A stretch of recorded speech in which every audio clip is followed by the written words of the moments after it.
The Origin M50 tries to straddle the balance between high-performance racer and combat interdictor, but how well does it fare at either?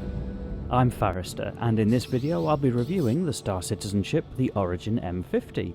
Star Citizen is currently in alpha testing, with the M50 as one of the flyable ships. She's described doubly as a racing and interdiction ship crewed by a single pilot. For those who've seen other ship reviews on this channel, you'll recognise the usual format for this video. I've split into 5 sections, starting with a ship tour, assessing combat performance, reviewing handling and visibility, looking at the operating costs, before finally summarising.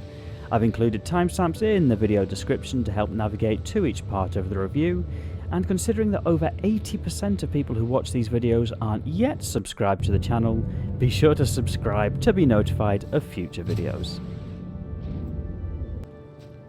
Part 1. Ship Tour. And walking around a slightly plasticky feeling M50, it's very obvious this is built around 2 main engines and has a very racing feel to it. On the left hand side, or the port side, is smaller rungs to enter up into the pilot seat, which leads into the bubble canopy cockpit. Part 2. Combat performance. The M50 comes armed with 2 fixed M4A size 2 cannons mounted beneath each wing. These can be swapped out for gimbaled size 1 weapons. Swapping out the loadout should be a priority, as the default loadout has quite a high time to kill, whilst also requiring pinpoint accuracy. In addition, the M50 carries 2 size 1 missiles to give a little more punch.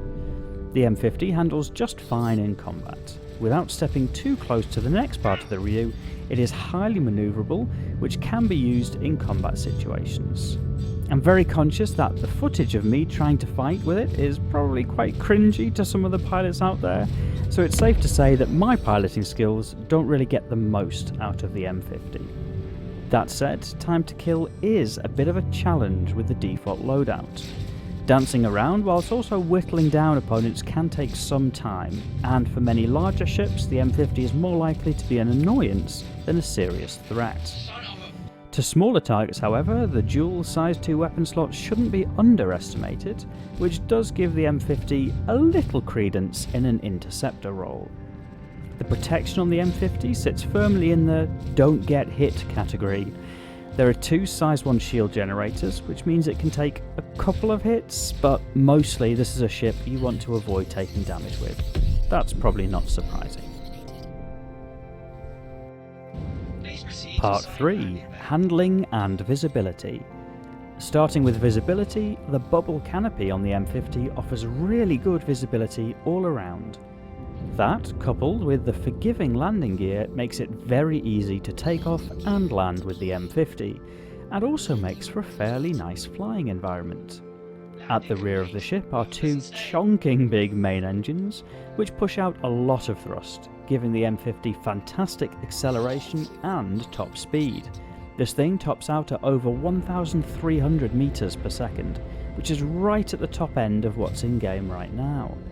It's not quite so strong in reverse, even under boosted braking, so sometimes if slowing down is an absolute priority, it may be better to flip a 180 and use the main engines instead. That power is supplemented by some quite precise manoeuvring thrusters, which actually do a really good job of supporting the M50. This is a ship that can dart around and make sharp but precise changes, which fits quite well with the racing theme. Additionally, by applying less rough inputs, the M50 can actually be a really smooth platform for cruising in too. One area to be wary of is that the high performance nature of this ship means that often the weakest component is the fleshy one in the pilot's chair, which becomes obvious when pulling negative Gs and approaching red out situations. This is the part of the review where I complain about how slow the quantum drive is, and yes, obligatory complaint about the stock quantum drive. But to be fair to the M50, the range is incredibly reasonable.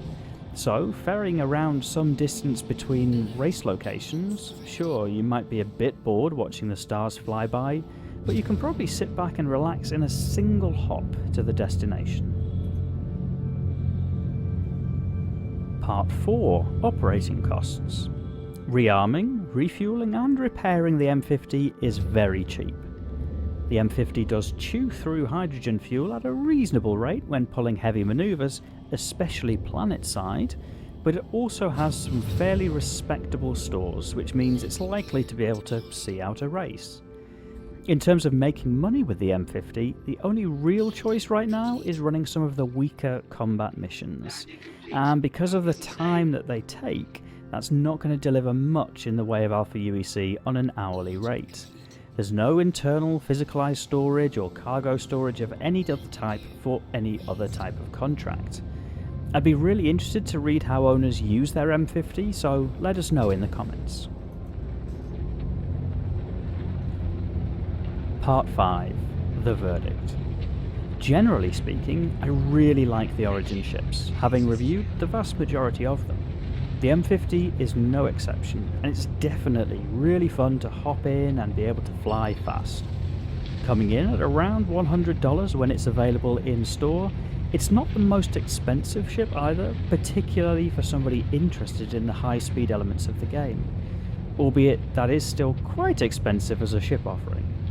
The M50 is also available for 1.2 million Alpha UEC in-game.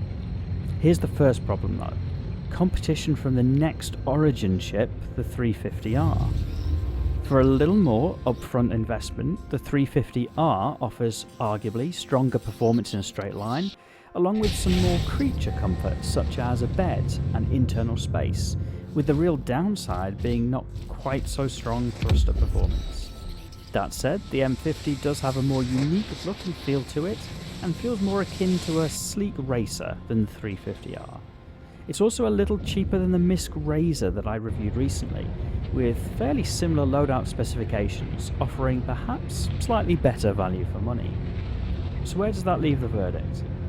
The M50 is a fun ship to fly, so for somebody interested in the racing elements of the game, which are largely in Arena Commander or roleplay right now, it could be a nice option.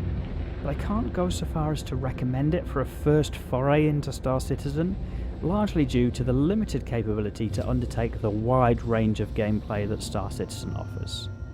If you found this review helpful, you may also be interested in my review of the Origin 300i. Please also subscribe if you'd like to see future Star Citizen content, and check out the video description for details of my active Star Citizen organisation. Thank you for watching.